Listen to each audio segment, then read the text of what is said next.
jaageen jëf cànd bi ak ñun ITV waxtu xabaaru marax yi li ci gën a fees bokk na ca ni bis ni tey la woon ñetti fan weeru mars atum 2021 ba tey jii kon at mi boobaak léegi mat na xel dem ci li fi xewoon diggante dàmp ak dàmp ay nit ñàkk seen bakkan mi ngi xewoon diggante Ousmane Sonko ak Adji Sarr mi ko tuumaal ci wàllu gu ni mel rédaction bu ITV génn ci mbedd mi càmbar askan wi nekkin bi waaye ba léegi njàqare la ñu àndal ci wàllu gu ni mel ñi tam di sàkku yoon def liggéeyam ndax ñi faatu woon fukk ak ñeenti bakkan tëdd ba léegi xamagun ku def lu ni mel dañ ci ñëw tam ci biir xabaar yi dana ci bokk itam ay fan wala waxtu yu néew des ñu yegg ci wooteeb Mame Lay ca Yoff Cambérène ak la ko wër li nga xam si moo di kon VDN 3 ubbees na ko nit ñaa ngi cay jaar ak seeni daamar dem ak dikkam mu mel ni kon mbirum embouteillage yi jeex na jeex Cambérène dañ ci ñëw ak gëstu Mame Seydi bu baabu dana ci bokk itam lu soxal bitim réew lu tembe xeex ba di gën a teeŋ ci biir Ukraine ay soldats russe ña nga fa jóox boobaak léegi Poutine mi song Ukraine mi ne noonu ngeen koy gis moom sax ci boppam nee na taxaw ci kanam mbootaayu xel gi dénk wàllum kaaraange indi na ay layam nee na nekkul di faat ay doomu Ukraine waaye daa bëgg a xeex ñu bëgg a xeex réewam mu ne nag jamono ji sax ay waxtaan mi ngi am ci Biélorussie ngir ko waxtaane ay xàll yu nu mën a sauver ay civil dañu ci doom ci biir xabaar yi daan ci bokk pàcc bi ñu jagleel cosaan ak aadama yu culture tey soxna Awa Diop ñu càmbaxal lu jëm ci soxna yi seenub cër ak seen doxalin ci mbirum cinéma dañ ci ñëw lii moo gën a fees nit ki faram-fàcce gi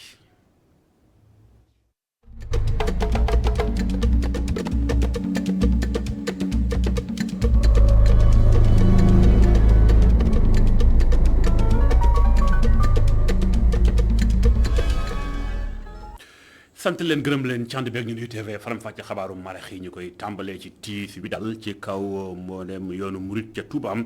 génn ko àdduna ak Serigne Fallou Mbacké Serigne Fallou Mbacké mi nekkoon doom ci Serigne Modou Bousso Dieng ngeen xam ko di woon kon sëtëb Serigne Fallou waaye tam di woon turandoom mu ñàkk bakkanam ma nga génne àdduna ci bitim réew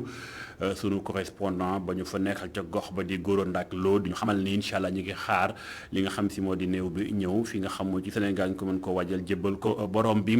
lu mu ci mën di doon di fàttali lañu sax moom ci boppam Serigne Fallou Mbacké ibnu Serigne Modou Bousso Dieng moom génn àdduna moo nekkoon porte-parole njabootu ko Serigne Modou Bousso Dieng gi yëkkati kàddum njaal ci turu groupe bi di ko jébbal mbooleem xalifa ba ak mbooleem taalibe ci kooki di Serigne Fallou ibnu Serigne Modou Bousso Dieng mi génn àdduna leen ci xibaar mi ngi soxal xalif général des Niassène di Serigne Cheikh Mahi Niass kàddoom jot na ci jëm ci tolluwaayu réew mi ak coow li fi jib fan yi mu coowal imam Lamine Sall wax jot yëngal na ay dënn ñun bokkal dëkk ci réewum Sénégal gi xalifa bi ni nañu waxtandiku yooyu kàddu ci lépp lu ñuy wax ñu teg ko ci xam-xam bu leer loolu mooy tax kenn du gaañ kenn ñu teewlu kàddu Serigne Cheikh Mahi Niass am na lu mu dénk Abdourahmane Ly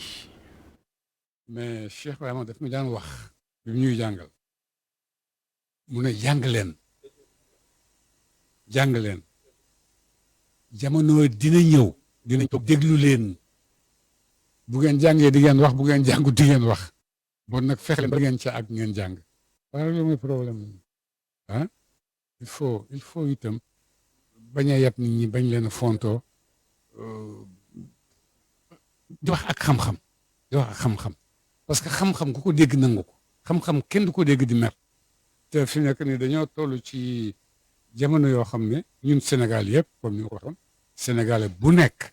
moom la yàlla dénk Sénégal ci baatam bon lu ko rafetal ci la war a daw jëm lu ko rafetal ci la war a daw jëm lu koy baaxal ci la war a daw jëm lu dajale nit ñi déggale leen ci lañ war a daw jëm ndax Sénégal réew la moo xam ne am na teraanga boo xam ne ci yàlla la bàyyi ko direct ñëw Sénégal ñëw ci Sénégal yi parce que yéen a liggéey aéroport yéen a nga gis ñaata nationalité ñooy jógee fu nekk ci àddina bi ñëw Sénégal pour ziyaare si donc bon Sénégal yàlla def na ko lieu de pèlerinage parce que nit ñaa ngi bàyyi ko fu nekk di fi ñëw loolu nag yàlla terale na ko Sénégal mais est-ce que Sénégalais yi ak na ci niveau boo xam ne xam nañ teraanga boobu yàlla defal na leen ko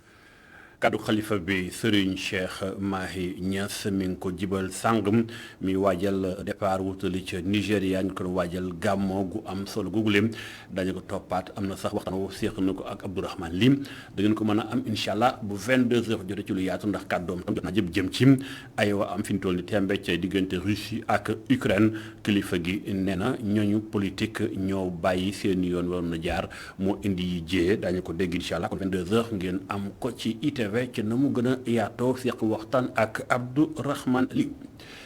xabaar yi wéy ci ba tey xabaaru marax yi jàpp leen ni fi ñu toll ni kii di Sénégal président Macky Sall ma nga woon ca Yoff waajal appel bi moo ko tax a jóg waxtaan naag kilifa yam ci wàll gu yaatu fee sax kàddoom it jot na faa jépp jëm ci tolluwaayu réew mi waaye tam luy xajamal nekkinu askan wi loolu lépp kon ci la bëcc kàddu jëm ñu xuus ànd ci ak fa ceek kii di soxna Ami Diouf Muhammad sama may xayru diine Muhammad ci ambiance bi lañu dalalee njiital réew mi ak délégation wam fii ci kër Xalifu Laayeen bi ci Cambérène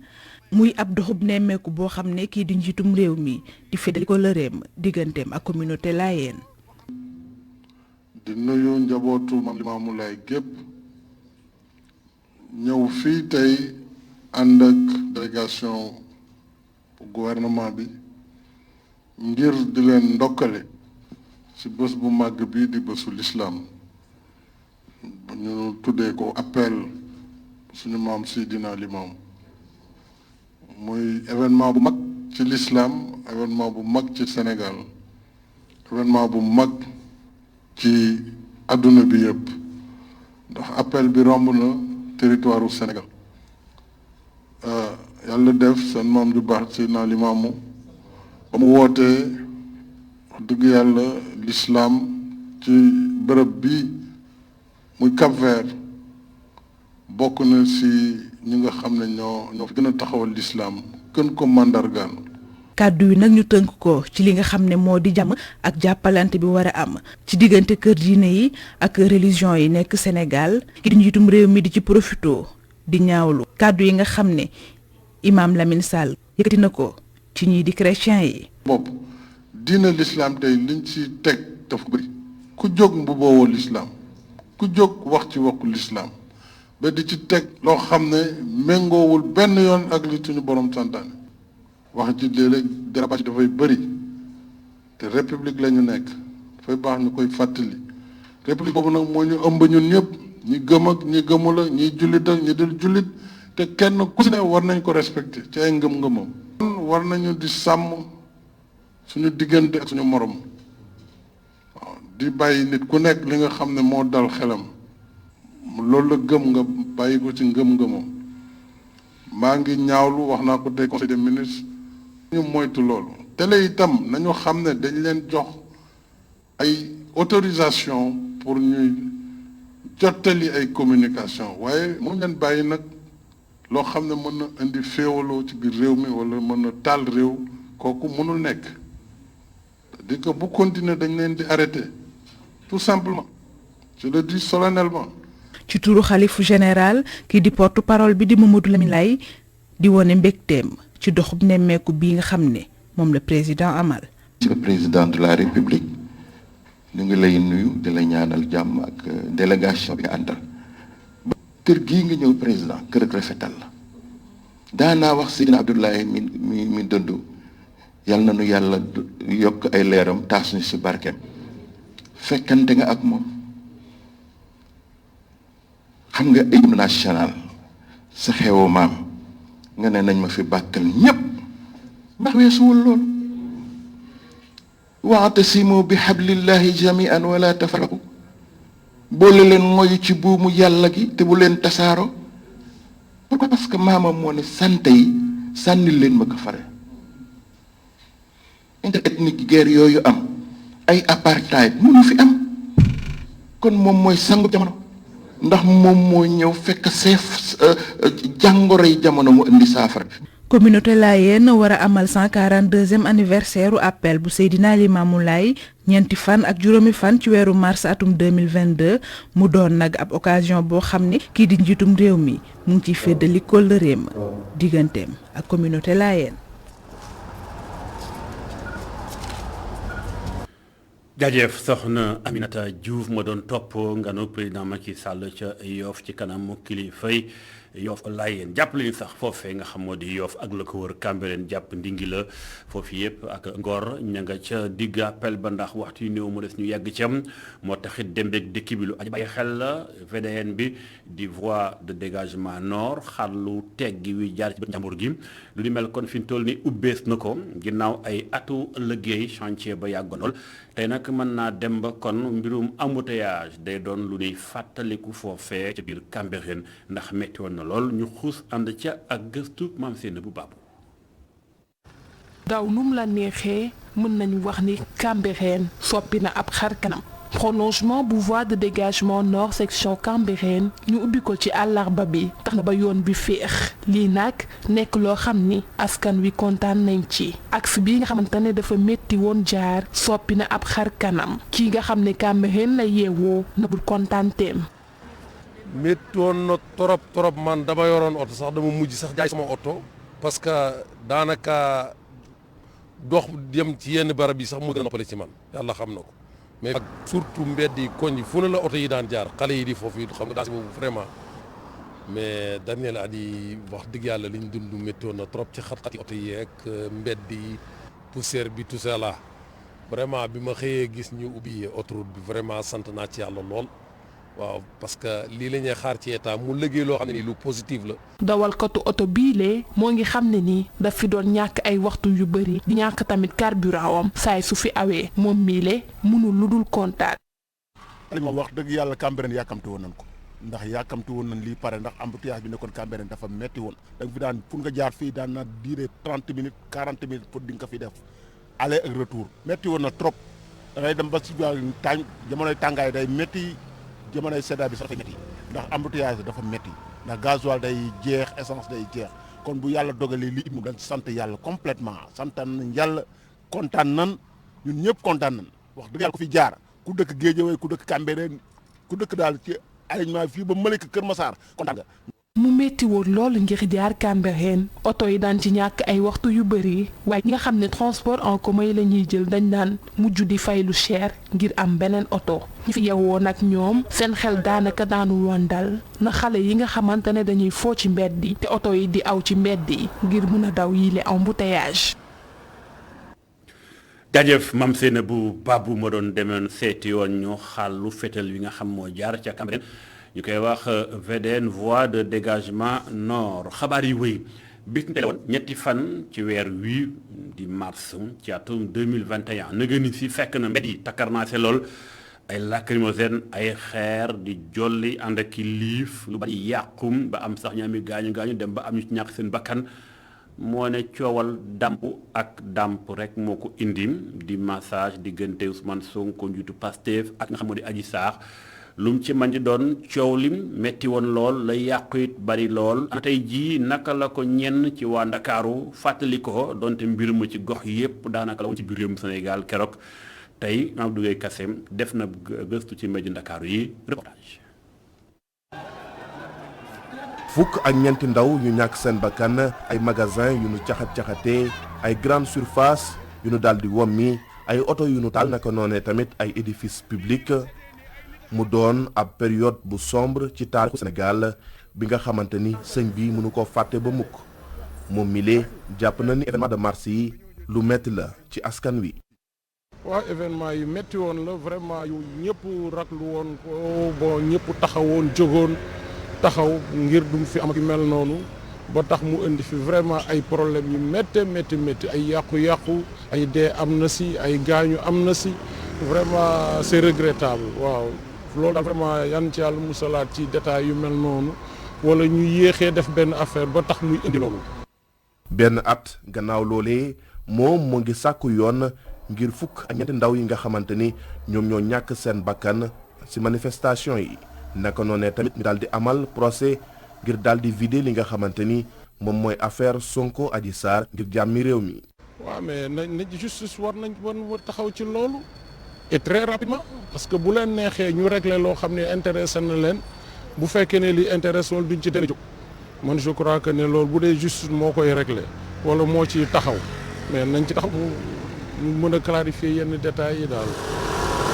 fu soriwul dara Sandaga soxna si ay yaayam ñoom fi nañu yor restaurant mu doon restaurant bi nga xamante ni dañ koo tëjoon naka noonee tamit seen kër si jamonoy manifestation yooyu lee. terrorisé nañu trop man sa place de l'Obélisque laa dëkk mais ñu suñu kër dañ ko daan tëj ñu daan toogee une semaine yooyu noonu dañ daan tëj kër yi liggéey yi sax ñu daan tëj ndax wóoru woon génn ma métti woon na trop parce que suñu restaurant bar dañ ko daan tëj. justice moom dafa war a def liggéeyam ñu xam ku nekk fan nga féete affaire bi jeex daal benn yoon ndax à tout moment tam mën na ñëwaat kenn xamul. événement de mars yi dañoo daal di traumatiser ki nga xamante ni moom mooy Kour Sidi moom mi lee lu muy sàkku mooy ñu amal ab procès équitable ngir ñu xam fu dëgg gi féetee. dafay yoon ñu leeral parce que accuse bu amee yaa ma def lii kii ni defuma dafa war a nekk loo xamante ni dañ ko war a leeral maanaam ñu def procès bu équitable bu leer boo xamante ni ñu ni diw moo def wala deful kii moo am dëgg wala kii moo ñàkk bañ a am dëgg parce que maanaam dafa war a leer parce que ba léegi mi ngi ci tête sénégalais yi ci bopp sénégalais yi donc ku nekk di jiixi jaaxa moo def wala deful kii ni maa am dëgg kii ni aw ma dëgg. événement de mars yi ba tey mu ngi ci bopp sénégalais yi nga xamante ni mosuñoo dund li mel benn at gannaaw loolee ñoom ñëpp nag ñoo ànd si ne yoon dafa war a def liggéeyam. maam Abdou Guèye Kassé jaajëf bu fekkente ni coow li bari woon na ci mbedd mi jàppal bàyyil ba fukki nit ak ñeent ñàkk seen bakkan ba fii ñeen dañ koy laaj bokk na sa Mamadou Mignane Diouf moom moo jiite forum social sénégalais nee na fi mu toll nii nag lay mbir ci mbir mooy jot na sënk ñu daal di war a def kem kattan ba te mbir mi ci yoon ñu xam andi ñoo def ak ku deful waaye itam war a sax mën a dàmp ñu ñàkk seen ay mbokkum ñu teewlu kàddu Mamadou Mignane Diouf. li tax amul nag loolu kenn ci ñun mënu ci wuyoo ñuy joxoon dossier bi ñoo ci mën a wuyu mais li ñuy ñaan ñun sénégalais yu bari mooy que ni dossier boobu ñu mu cee firi dañu xam lan moo xew réellement ba ay doomu aadama ñàkk ci seen bakkan loolu defe naa ne ñun ñi mënuñ cee répondre mais li ñu mën a wax mooy ku ci nekk ci ñun bëgg na dégg ne dossier bi jugé nañ ko atte nañ ko visé nañ ko ci responsabilité yi xool ñi nga xamante ni seen bi doom ñoo ci faatu ñu xool ni ñuy defee famille yooyu xëy na ñu mun leen jox ndàmpaay bu yéemook li ñu ñàkk kenn ci ñun comprendre lu tax boobu ba léegi mënuñu vider dossier bi mais loolu comme nag ñun mënuñu dugg ci agenda wu justice sénégalaise mënuñ ko itam imposer lu ñuy ñaan rek mooy que ni daal ñu xool lan la ñu may def pour que dossier boobu ñu vider. kàddoog Mouhamadou Mignane Diouf jiite forum social sénégalais kàddoom jokkoom ak Pape Alioune Sarr xabaar yi wéy ba tey ci mbirum yoon ak ñiy sàmm ak doomu aadama article 19 yaa ngeen ko dégg ka fa nekkoon di Fatou Diagne Senghor léegi mandam daal dinay jeex ci wàllu guni mel ndax fi ñu toll ni tembe nag daal nañ koy won ni ko sargalees na ko ba muy tàggatoom ñooñam it daal di koy bàkk ca liggéey ba mu def ca wàllu guni mel ndaje moomee yaatu woon loolu ñu xuus ànd ci ak Faram Fàcce ay satu kan ànd ci ak Baaxa Sow ay tàggatoo bu ñu amal ak xol bu metti waaye mu ànd ak ay seede yu rafet mbégte ak sargal Fatou Diagne Senghor mi taxawal article 19 dem ginnaaw fukki at ak ñaar yi mu xeex ngir nit ki mun a wax xalaatam te mun a jot ci xibaar yi. la œuvre humaine moom parce que da ngay teg def ay jéego keneen ñëw yeggali waaye am nañ yaakaar ne liñ fi jot a def mooy créer nañ benn fondation après créer nañ besoin non pas besoin mais créer nañ vocation am na ñu bëri ñu bëgg liggéey article 19 am na ñu bëri ñoo xam ne tam liggéey article 19 gis nañ seen njëriñ défendre nañ ay journalistes yu bëri si Afrique fii surtout Gambie Mali Burkina défendre nañ aussi soutenir nañ fi collègues yi si société civile dans beaucoup de pays et que je pense que dans l'ensemble mën nañ wax ne c'est un bilan au moins je suis fier am naa si daal mbégte mais nag liggéey bi moom jeexagul. gëm liggéey baax yaatu ak am jom ak yeneeni jikko la ko ñëpp di seedeel. waaw Fatou ku baax la ku borom courage la bi Yaya Jammeh nekkee président Gambie di sonal nit ñi ñenn ñi ñàkk nañ seen bakkan ñeneen ñi dañ leen denc ci kaso bu yàgg moom bokk na ci ñoo xam ne mosuñu toog di seetaan loolu dox nañ ci def na ci liñ man waaw amoon na liggéeyam amoon na famille am am na ay doomam ak xale yu ndaw waaye loolu terew ko mu ngi amoon engagement bu dëgër di dox lépp ak yëpp su nit ñi dawaan gan. yoon na ma mi ngi wëy doonte xeexam léegi mooy jàppale jigéen ñi nekk Gambie ñu mën a bokk ci làngum politique bi. dinaa nekk président Gambie ak Sénégal gisoo dinaa nekk Gambie waaw di liggéey nag pour loo xam ne day jëmale jigéen kanam liggéey ci ak yelleef doomu jigéen surtout seen participation politique parce que jigéen ñu bëri ñu ngi bëgg a def politique ñu ngi bëgg a nekk ci parlement bi ñu bëgg a nekk ci yeneen espace dañ leen di tàggat préparer leen pour que ñu dugg ci espace yooyu pour que ñu mën a am vraiment parité bi ñu bëgg. liggéey bi méttiwul loolu ci moom yoon bi bëri woon xët-xët moom la ay am di jàmm Fatou Diagne sargal tey waaye texewul mu génn seeg ndam loolu la ay am di jàmm di sargal ku ci nekk ci ñoom di ko ñaanal fi mu jëm mu fekk fa jàmm.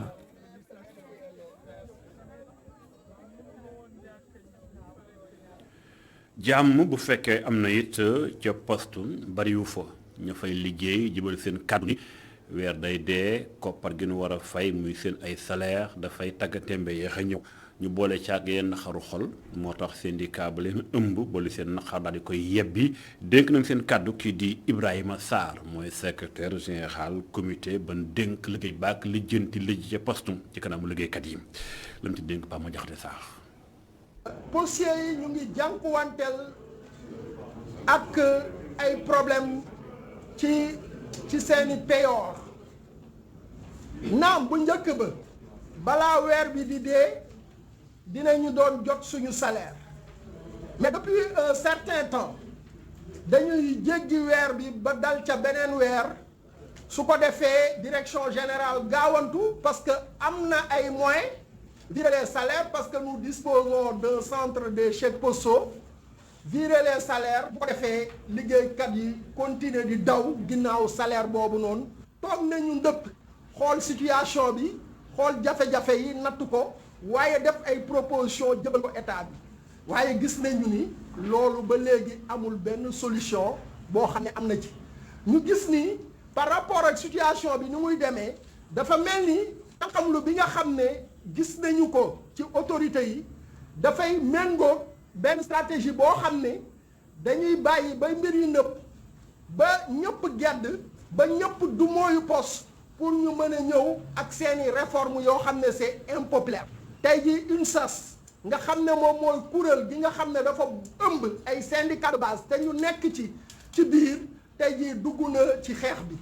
ci jamono yii di ñëw dinañu ko gën a yaatal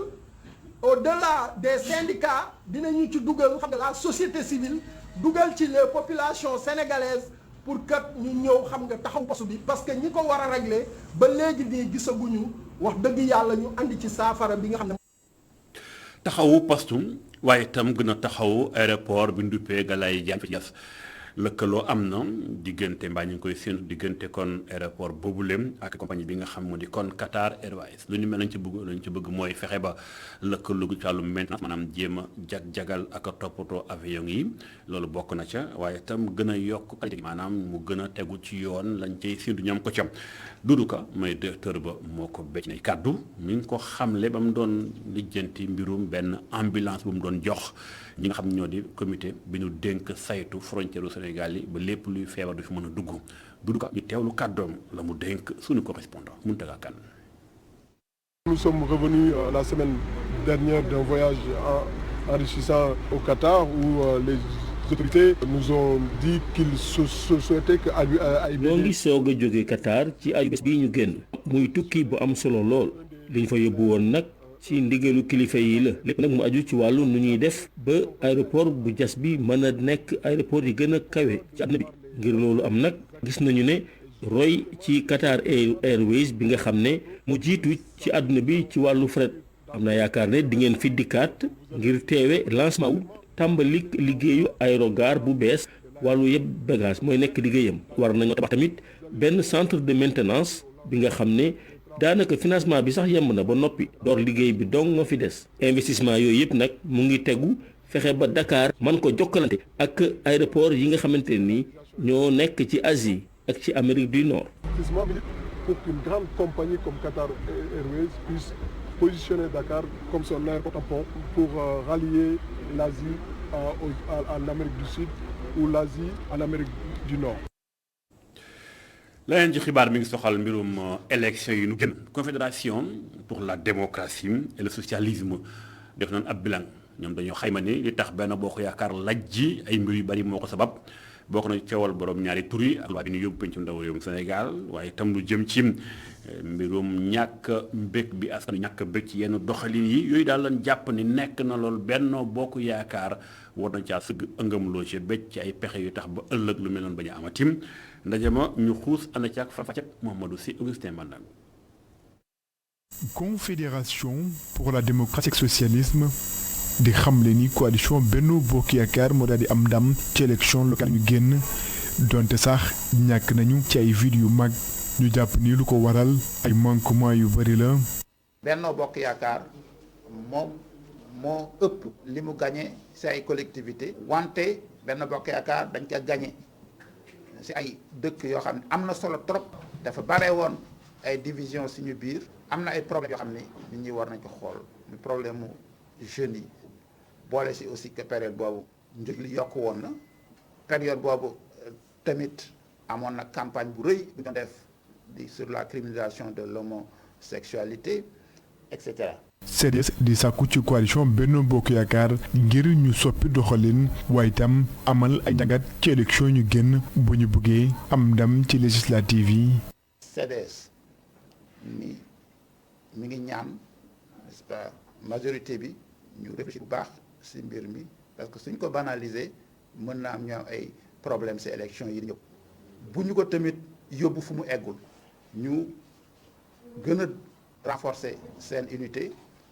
gën a taxaw kii soxlay population yi pour que ñu mën a gagner élection yi di ñëw. Confédération pour la démocratie et le socialisme fas yéene yokku taxawaayam ñuy sàkku ci nguur gi ngir mu bàyyi xel ndaw ñi. CDS ci jamono ji nag bëgg-bëggam moo di dajale parti gauche yi ndaxte bokk na ci li ñu bëgg itam moo di fexe ba conquérir pouvoir bi. ñu dugg ci leneen soxal koom-koom ñu xuus tëmb jéggi île yi wutali île du Saloum ànd faak Pape Ibrahima Ndiaye doon nañu toppal soxna yaak nañuy jëlee géej gam la muy meññi li nga xam la ñuy jóge ci géej gi lu ko moo xam lu napp la lu forlum ci mën dañu koy soppi fi na ñu ngi jëfandikoo ay jumtukaay yu xaralam ngir gën a méngoog jamono ci wàllum doxin waaye nag bëgg nañ ko gën a lawal ci bépp anam ñu xuus ak reportage bu xut mu ànd ak Moussa Fall. tàmbale ko ci tuut tànk yi ba ci mag ñi lépp daanaka géej gi mu tënk ci dëkk bi nga xam ne dafa ibbeeku ci île du Saloum dañu door góor ñi ñoom ay nappkat lañu jigéen ñi dañuy exploiter meññeef yi nga xam ne moo tukkee ci aalam bi lii nag ñu koy def ay at mu ànd ak coppite méthode traditionnelle bi nga xam ne lañ doon soppee produit yu bàyyeekoo ci géej gi jamono ji dafa dëppook jamono ci biir unité de transformation bi daanaka ñu bàyyi benn mbir ñu tàmbale ko nag ci ba ñuy jëli li nga xam ne mooy matière première bi ba bañ koy jaay ñuy topp benn protocole bu am solo jëm ci cet rawatina ci jamono ji nga xam ne ñu ngi ci pandémie Covid-19. processus bi dina dooree nag ca wutum matière première ba parce que wutum matière première bi il faut nga am taille commerciale bi muy paañ boo xam ne wala muy yoxos boo xam ne day mat nga xam ne boo ko transformé day am taar foofu lay commencé bu jógee foofu nag bu ñu defee kayit bi ba réceptionné matière première bi fii ci unité bi après dañ koy dégorger ko à peu près 8 heures de temps parce que bés bi nga koy wut doo ko togg bés boobu ndax ñëpp xam nañ ne paañ lépp luy coquillage ni muy dundee ci géej gi day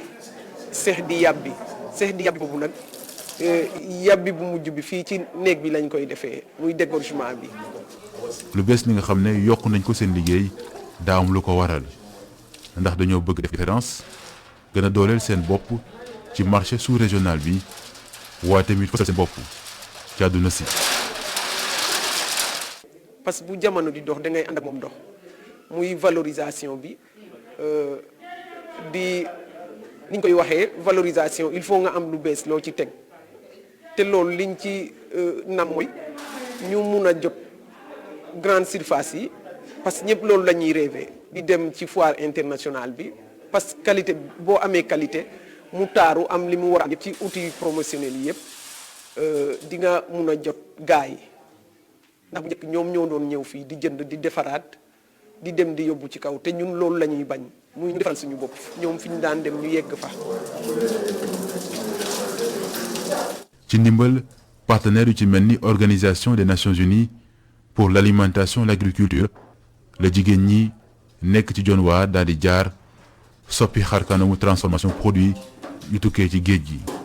initiative pêche côtière Afrique de l'Ouest jàpp ci bu baax ci taxawaayu Fonds mondial pour l'environnement.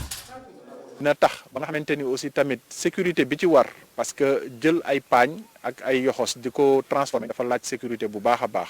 laaj ab taxawaay ab yére yoo xamante ni dañ koy sol ak lépp loo xamante ni da leen di aar donc ñun ñi ngi taxaw ci loolu ngir jox leen matériel boobu noonu ñu soxla ngir que suñu liggéey ñu mën a liggéey ci conditions yi gën a baax donc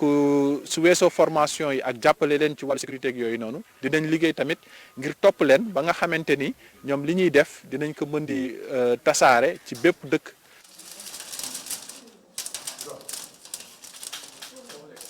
gannaaw ba ñu liggéeyee bu baax daj coono waaye coono bu ànd ak mbégte jigéen ñi nga xam ne ñoo nekk ci Dionne Waar daal di fësal résultat yu ñu am ñu koy def ci bànneex ndax seen activité di leen tax ñu jàppale seen famille waaye aar meññeef yi nga xam ne ñoo nekk ci géej gi ci Dionne Waar ndaw ñi ak ñuy ñëw mën cee jariñu.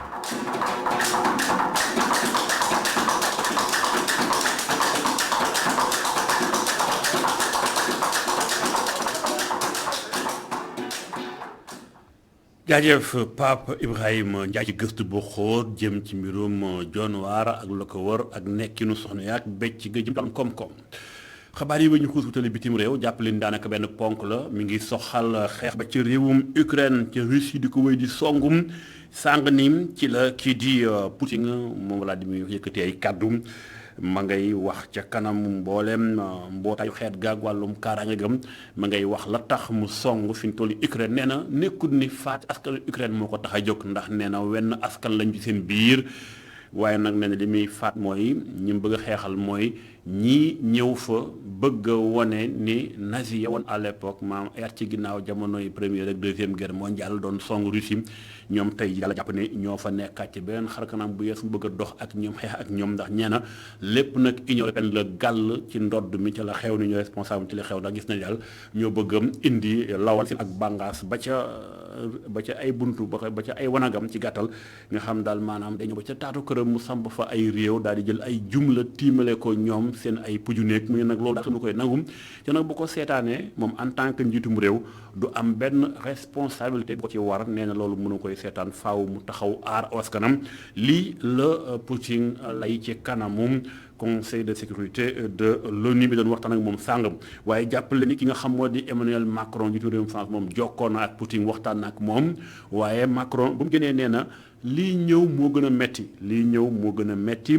ndax nag jamono yi sax jàppale ni xeex ba tar na lool waaye nag am na sax fi ñu toll ni guerre des chiffres maanaam bu fekkente ni Poutine ak waa Russie ñoom ñi ngay wax juróomi téeméeri soldats yu ñàkk seen bakkan juróom-ñetti fan boobaak léegi ñi waa Ukraine ñoom la ñuy fital ci xibaar mooy daanaka la faatu mat na juróom-ñaari junni jàpp juróom-ñetti junni ci ay nit ñoo xam faat na leen lu ci mën doon yooyu les xibaar ku ci ne ak la ngay joxe duñ ci mën a téye bu dëgër ndax ku ci ne xam na am nga intérêt ci la ngay joxe ci xibaar loolu ci mën daal jàppale ni ñu bari ñu wuy di daw di génn réew moom fi ñu toll nii Pologne ña nga fay fax di jëm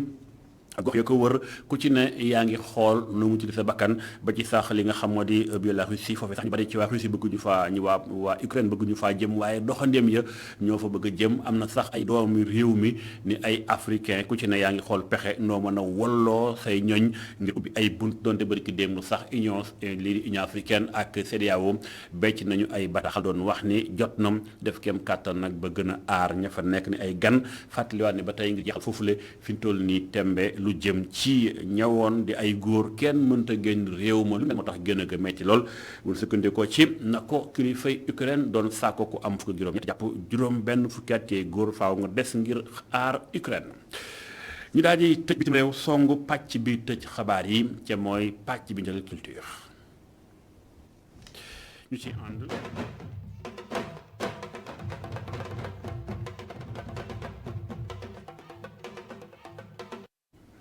ñu si ànd ak soxna Awa Diop ndax moom tey mi ñuy càmbaxal soxna yi seen cër ci mbirum cinéma ci biir Afrique waxtaan gu yaatu la fii ci Ndakaaru ay kàngam seqoon ko ñu ànd ak moom.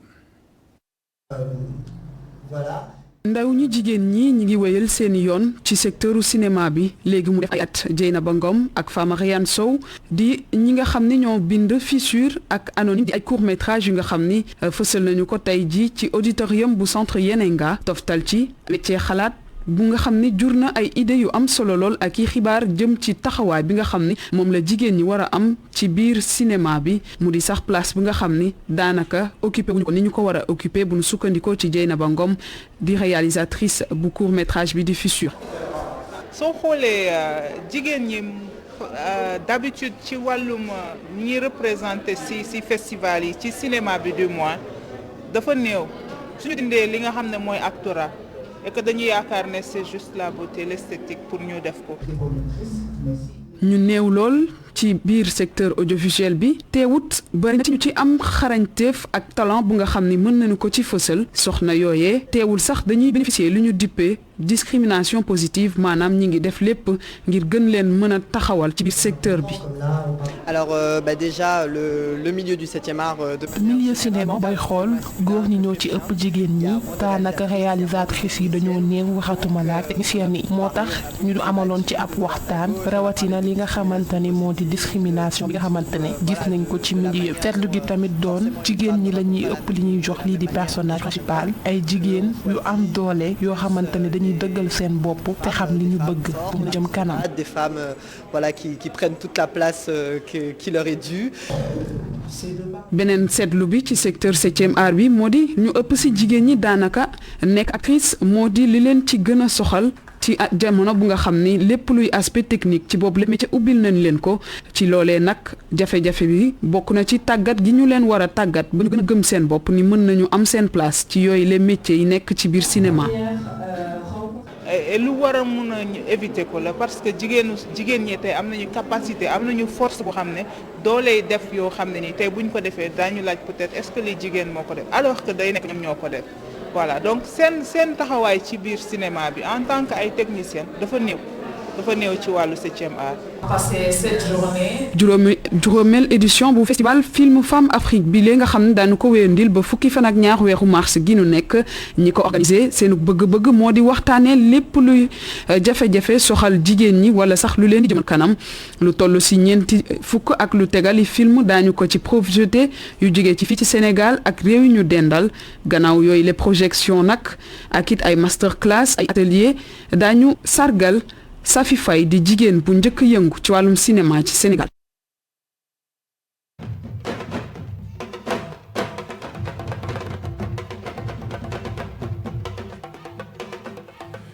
sant leen gërëm leen ci ànd bi teewee lii moo tëj xabaaru maraxi bloc d'information bi wéy Cheikh Hassan Fall ak ganam mu doxal ba ci kanam.